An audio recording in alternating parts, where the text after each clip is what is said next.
আসসালামু আলাইকুম প্রিয় দর্শক, আজকে আমরা চলে আসলাম রামপুর লঞ্চ টার্মিনালে এবং রামপুর বাজারে। একটি সময় ছিল যখন প্রচুর পরিমাণে মানুষ মেঘনা ঘাট হতে রামপুর লঞ্চ ঘাটে আসতো এবং মেঘনা উপজেলার বিভিন্ন প্রান্তে চলে যেত। কালের বিবর্তনে প্রচুর পরিমাণে রাস্তাঘাট তৈরি হওয়াতে মানুষ মেঘনা উপজেলার বাসিন্দারা এখন বাস স্ট্যান্ড থেকে বাসের মাধ্যমে গুলিস্তান সহ কুমিল্লা বিভিন্ন জায়গায় চলে যায় বাসের মাধ্যমে। এখন আর লঞ্চ টার্মিনালে আগের মতো ভিড় নাই, দেখতেই পাচ্ছেন আপনারা।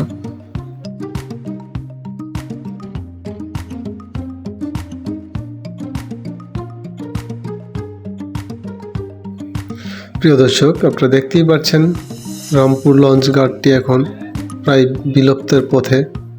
শুধুমাত্র রামপুর এবং আশেপাশের গ্রামের মানুষজনই,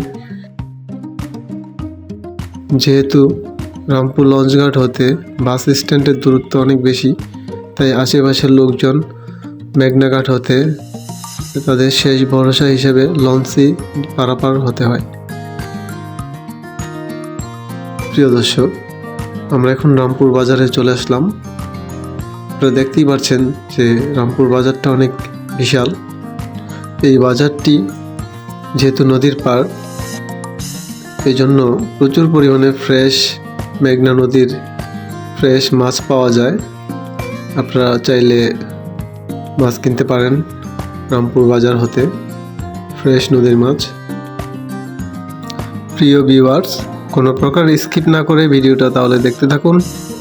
রামপুর বাজারের আশেপাশের যারা আছেন অবশ্যই তাদের গ্রামের নামটা কমেন্টসে লিখে যাবেন।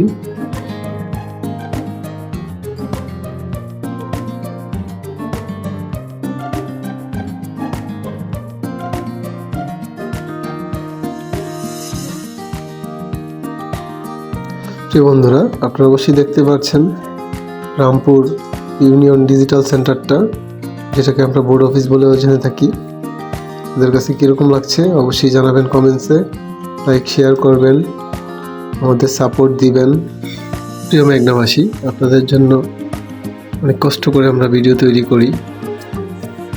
আপনারা অবশ্যই আমার ভিডিওগুলো দেখবেন, লাইক শেয়ার করবেন এবং কে কোন গ্রামের বা কোন জায়গার ভিডিও দেখতে চান অবশ্যই কমেন্টসে জানাবেন।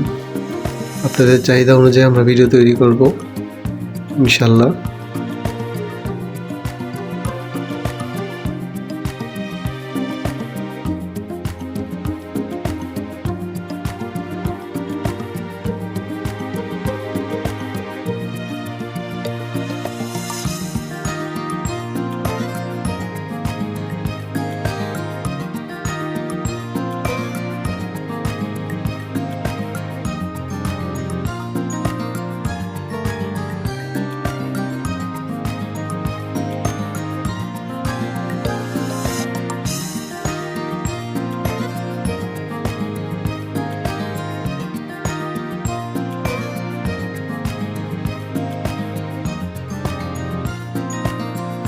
প্রিয় ভিউয়ার্স, তাহলে কোনো প্রকার স্কিপ না করে ভিডিওটা দেখতে থাকুন, আমাদের পাশে থাকুন, লাইক সাপোর্ট দেন।